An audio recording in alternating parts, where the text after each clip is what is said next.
01 ቀበሌ ነዋሪ ነኝ። የመጣሁት የልጄ ታማብኝ ትንሽ ሙቀት ስለተሰማት ላስመረምራት ነው የመጣሁኝ።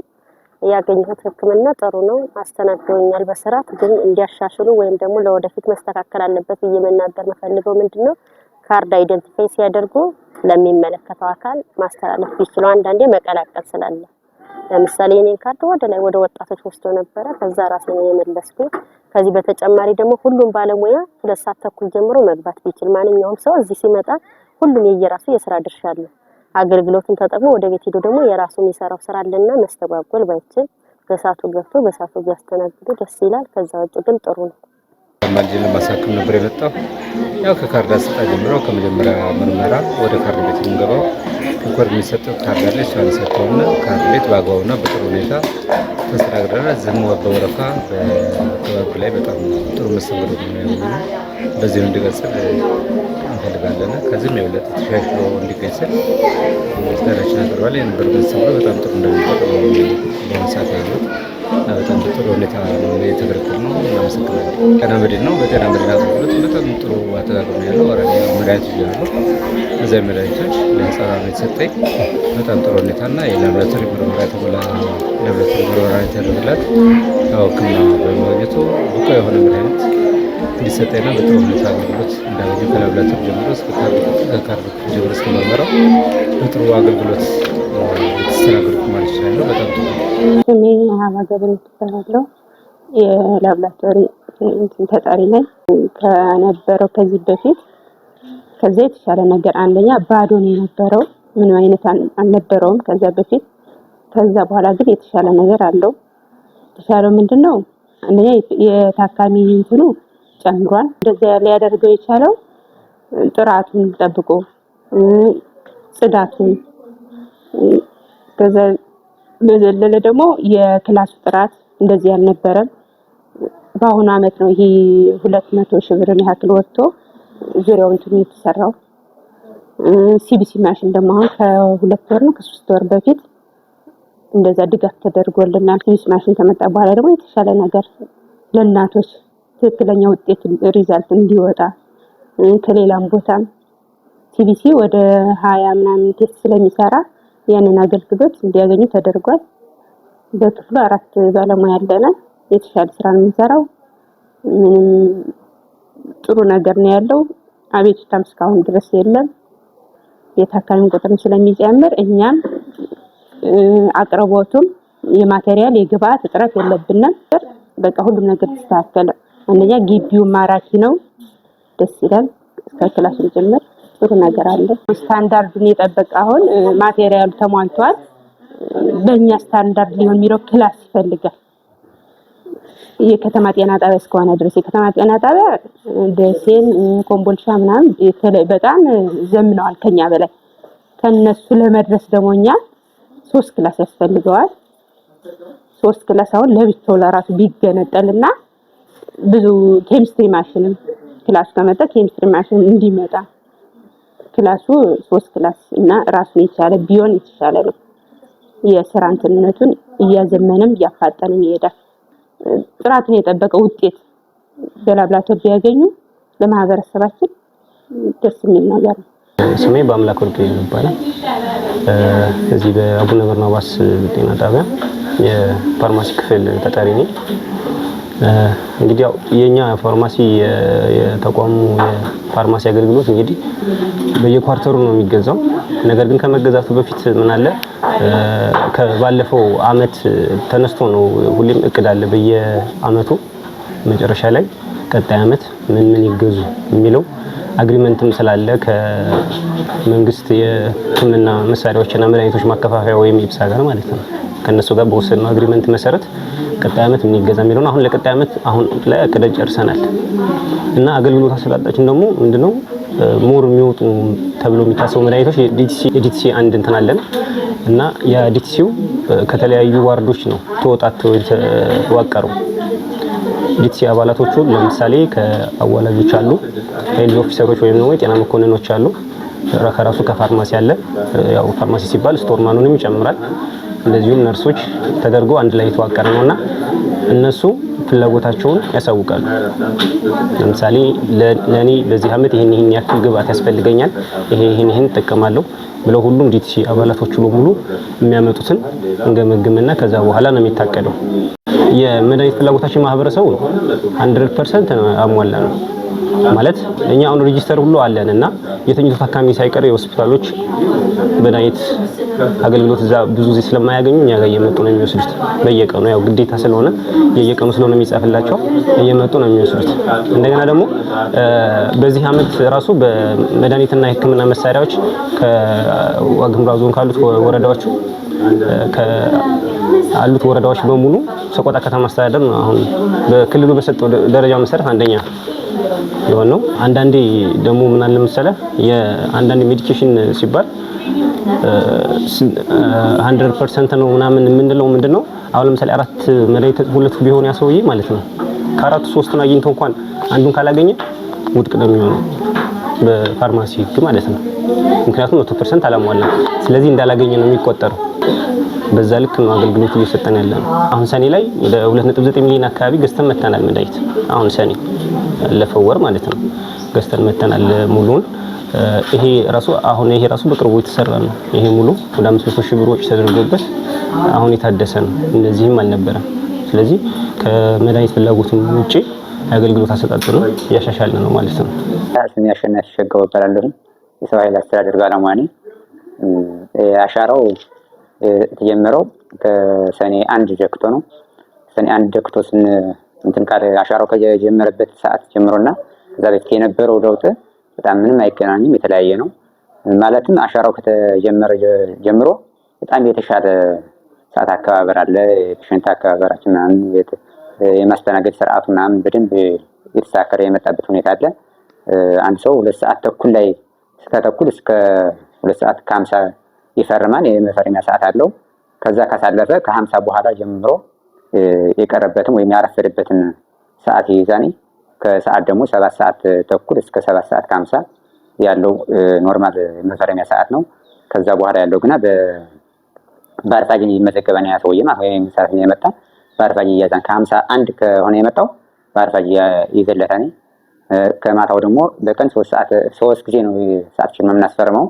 ማታ ደግሞ በመውጫ ሰዓት ደግሞ 11 ሰዓት ሻርፕ እንትን ይላል ይፈርማል። ከዛ በፊት ቀድሞ ከሄደ ለምሳሌ 10 ሰዓት ቢሄድ ያ ሰራተኛ ደቂቃውን ቀድሞ የወጣበትን ይመዘግባል። ከጠዋትም እንደዛ በተመሳይ ማለት ነው። እና በዛ ልክ የተፈረመ ያለበት ሁኔታ ነው ያለው። ጥቅሙም በዚህ ልክ ታካሚዎችን እንዳይጉዳሉ በወቅቱ እንዲስተናገዱ እንትን ያለበት ሁኔታ ነው ያለው። ቀድሞ የሚወጣበት ካለ ለምሳሌ 11 ሰዓት መውጫ አለ አይደለ? 11 ሰዓት በፊት ለምሳሌ 10 ተኩል ከወጣ 30 ደቂቃ እንደሚቆርጥበት ራሱ አሻራው ማለት ነው። እዚህ ጋር ኮምፒውተር ላይ ገብተህ ስታየው የወጣበት ሰዓት አለ፣ አርፍዶ የወጣበት ሰዓት፣ ዘግይቶ የገባበት ሰዓትም በተመሳሳይ ያሳያል ማለት ነው። ራሱ 10 ሰዓት ላይ ከወጣ የ1 ሰዓት ላይ ይቆርጥበታል። ጠዋትም እንደዚህ ዘግይቶ ከመጣ የዘገየበትን ራሱ ቆርጦ የሚያሳይበት መጨረሻ ላይ ነው። አሁን የዘገየበትን ያረፈደበትን ወይም ቀድሞ የወጣበትን ለማየት ሪፖርት ላይ ነው ገብተህ የምታየው። ኮምፒውተር ላይ ሰርች ብለህ እንደገና ፈልገህ ራስህ እንትን ብለህ ወደ ኋላ ተመልሰህ የምታይበት ነው ያለው እንጂ እለቱን እንትኑ ላይ አሻራው ላይ አያሳይህም። ሪፖርት መጨረሻ ላይ ወርሃዊ ሪፖርት ላይ ስታሳየው ራሱ ካልኩሌት አድርጎ ያመጣልሃል። የካሜራው ጠቀሜታችን አንደኛ የጤና ጣቢያው ግብአቶችም ሊወጡ ይችላሉ። እንደገና መጥፎ ነገር ድርጊት ቢፈጸም ራሱ የሆነ እንደ ጸብም ሊሆን ይችላል፣ ሌላ ነገር እንደ ስርቆትም ሊሆን ይችላል ቢፈጸም ወደ ኋላ እንደገና ተመልሰን ካሜራው ላይ ወደ በኋላ ትናንት ወዲያም ወይም እስከ ዛሬ ወር የሚያዛቅ እንትን አለው። እሺ፣ መልካሙ መስሎ እባላለሁ። የብፁዕ አቡነ በርናባስ ጤና ጣቢያ ኃላፊ ነኝ። እንግዲህ እንደ ብፁዕ አቡነ በርናባስ ጤና ጣቢያ አጠቃላይ እያገለገለ ያለው ማህበረሰብ እንደ ስታቲክስ ወይም ደግሞ በኮንቨርሽን ፋክተር የምንለው በክልሉ በተሰጠን እቅድ መሰረት እንግዲህ ወደ 47689 የሚደርስ ህዝብ አገልግሎት እየሰጠ ነው ያለው። ይሄም ያው እንግዲህ ከዛ ውጭ ወደ 4 ወረዳዎች ተፈናቅሎ እዚህ ዞናችን ላይ ከተማስተዳደራችን ላይ የሚገኝ ህዝብ አለ። ወደ 66000 በላይ የሚጠጋ ህዝብ እዚሁ ከተማስተዳደራችን ላይ ጭምር ጤና ጣቢያችን ላይ አገልግሎት እየሰጠን ከኛ ቀን በላይ የሆነውን እንግዲህ ወደ ሆስፒታላችን ሪፈር እያልን አገልግሎቱን እየሰጠን እንገኛለን ብዬ ጤና ጣቢያ ተመራጭ ለማድረግ ብዙ ነገሮችን እየሰራን እንገኛለን። በተለይ ብሎኮችን ከማደስ አኳያ ስታንዳርዱን በጠበቀ ሁኔታ ጤና ጣቢያዎች ማሟላት ያለባቸውን ማለት ጤና ቢሮ ባወጣልን መስፈርት መሰረት ሪኖቬሽን ለማድረግ ሞክረናል። ቀለሞችን ለመቀባት ሞክረናል። ውብና ማራኪ ለማድረግ ጤና ጣቢያችን ላይ በዚህ ዓመት በ2017 የተሻለ ስራዎችን እንግዲህ አገልግሎት መጀመሪያ ማህበረሰቡ ወደ ጤና ጣቢያ ሲመጣ ደስ ብሎት ሕክምናውን እንዲያገኝ ጭምር ከመጀመሪያ ተቋሙ ውብ መሆን አለበትና ይሄንን ለመስራት የሞከርንበት ሁኔታ ነው ያለው። ሌላኛው የላቦራቶሪ አገልግሎት ካሉት ጤና ጣቢያዎች ማለት ይቻላል መጀመሪያ ቀዳሚ ሆነን ስታንዳርዱን በጠበቀ ኪችን ካቢኔት አሰርተን በውስጥ ገቢያችን በተሻለ መንገድ አደራጅተን ወደ ስራ ገብተናል። እዛው ጭምር ደግሞ አሁንም በጤና ጣቢያ ሲሰጥ ያልነበረ የላቦራቶሪ ማሽን ሲቢሲ ማሽን የምንለውን ሄማቶሎጂ ማሽን የምንለውን እንግዲህ በዚህ 2-3 ወር ውስጥ አስገብተን አገልግሎቱን እየሰጠን እንገኛለን። ይሄ ማለት በጣም ቴስቲሜናችንን ማህበረሰቡ የታመመውን በትክክል ዲቴክት ተደርጎ የተሻለ ሕክምና እንዲያገኝ የሚያደርግ ማሽን ነው ማለት ይቻላል። ስለዚህ ሲቢሲ ማሽን በማስገባታችን ማህበረሰቡ ብዙ ነገሮች እርካታ ያገኘበት ሁኔታ ነው ያለው። ስለዚህ ፋርማሲ የምንለውን ክላስ እንግዲህ እሱንም በትክክል ያንዳንዳቸው መስኮቶች አሉ ወደ ቴስ ፋንክሽናል ያደረግንበት ቆይተናል ኖርማሊ። ነገር ግን ሸልፎቹ በአንድም በሌላም ተጎድተው የነበሩ ሸልፎች ነበሩ። ይሄንንም እድሳት አድርገን መደበኛ በጀቱን በውስጥ ገቢያችን አድርገን ሸልፉን ውብ አድርገን ያንዳንዱ መስኮቶች እንግዲህ ቫሉዌተር ዲስፔንስ የሚያደርግ ቫሉዌት የሚያደርግ ካውንስል የሚያደርግ በእያንዳንዱ መስኮት እያንዳንዱ ፋርማሲዎች የራሳቸው ክላስ ስራ ተከፋፍሎ ማህበረሰቡን ተቀላጠፈ አገልግሎት እንዲያገኝ ያደረግንበት ሁኔታ ነበረ። ይሄ ሁሉ እንግዲህ አገልግሎትን ለማሻሻልና ማህበረሰቡ ወደኛ ተመራጭ እንዲያደርግ ጭምር ያደረግንበት ስራዎች የሰራናቸው ስራዎች ነበሩ ብዬ አስባለሁ። በየሩብ ዓመቱ ነው ግዢ የሚፈጸመው። እንግዲህ እኛ ከሀገራችን ነባራዊ ሁኔታ አኳያ የትራንስፖርት ምኑ አስቸጋሪ ስለነበረ እኛ በየ6 ወሩ 2 ግዢ ፈጽመናል ማለት ነው። ይሄንን እንግዲህ የ5 ሚሊዮን ብር ነው ዲዛይን የነበረው። በመጀመሪያው 3 ሚሊዮን አካባቢ ገዛን። አሁን ደግሞ ወደ 2.7 ሚሊዮን ብር አካባቢ ገዝተን አሁን ሰኔ ላይ ማለት ነው ሙሉ ስቶክ አውት የነበሩን ግብአቶች አሟልተን ማህበረሰቡን በተሻለ አገልግሎት እያገለገልን እንገኛለን ማለት ነው። ምንም አይነት ስቶክ አውት የሆኑ መድኃኒቶች የለንም። በዚህ ሰዓት ሁሉም ፉል የሆነ የተሟላ መድኃኒት ማህበረሰባችን እያገለገልን እየሰጠን እንገኛለን ማለት ነው። ስለዚህ በመጀመሪያ የፕራዮሪቲ አድርገን ከውስጥ ገቢያችን ከምንሰበስበው ብር ለመድኃኒት አገልግሎት ነው የምናውለው ማለት ነው። ስለዚህ ለቀጣይ ለምሳሌ ለ2019 ወደ 10 ሚሊዮን አካባቢ የሚደርስ እቅድ ይዘናል ማለት ነው። ለማሻሻል ባለሙያውን ተቋማችንን ስታፍ እንግዲህ እንደ ማኔጅመንት ወርድን ተወያይተን እስካሁን ካሉት ጤና ጣቢያዎች ማለት ይቻላል የኛ ጤና ጣቢያ ቀዳሚ ሆኖ የዲጂታሎችን ዲጂታል ታይም አቴንዳንስ የምንለውን የሰው ኃይል ኤችአር መቆጣጠሪያችንን አስገብተን እንግዲህ 2 ወርና 3 ወር ኦልሬዲ የሆነው 3 ወር የሆነው ነው። ስለዚህ ታይም ፍሬም ተደርጎለታል። የሚገቡበት የሚወጡበትን ታይም ማለት ነው። እንግዲህ ከ2 ሰዓት ተኩል እስከ 2 ሰዓት ከ50 ድረስ የመግቢያ ሰዓት አሬንጅ የተደረገበት ነው። 2 ሰዓት ከ51 ቢመጣ ያ ሰው አርፍዷል፣ ካልኩሌት ያደርጋል ራሱ ሲስተሙ ማለት ነው። እና ስለዚህ ይሄ ሶፍትዌር በጣም ስራችንን አቀላጥፎልናል፣ አገልግሎታችንን አፍጥኖልናል ማለት ይቻላል። እንዲያስፋፉን ጭምር እኛ ሀሳቡን እንሰጣለን ብዬ አስባለሁ። ሌላኛው ሴኩሪቲ ካሜራ ነው። ጤና ጣቢያችን እንግዲህ ወደ 4 የሚሆኑ ሴኩሪቲ ካሜራዎችን ገጥመናል።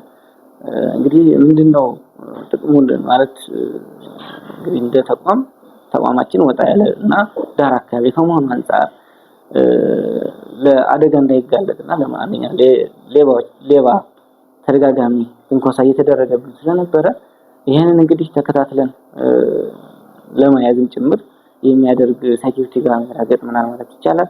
ስለዚህ ወደ 4 አቅጣጫ የሚደርሱ ቦታዎችን ይቃኝልናል። ስለዚህ ተቋሙ እጅግ በጣም በሚገርም ሁኔታ እየጠበቀልን ጭምር ያለ ማለት ይቻላል። ከርቀት አልባ የምንለውን ስራ ፕሮሰስ ላይ እያደረግን ያለነው እንግዲህ ወደ 28 የሚደርስ ኮምፒውተር ነው የሚያስፈልገን ጤና ጣቢያችን ላይ እንግዲህ ወደ 22 አካባቢ ደርሰናል። ሌሎችን እያፈላለግን ያለነው ኔትወርኩን ከቴሌ ጨርሰን ክፍያ ጨርሰን ኦልሬዲ እያስገቡ ያለበት ሁኔታ ነው ያለው።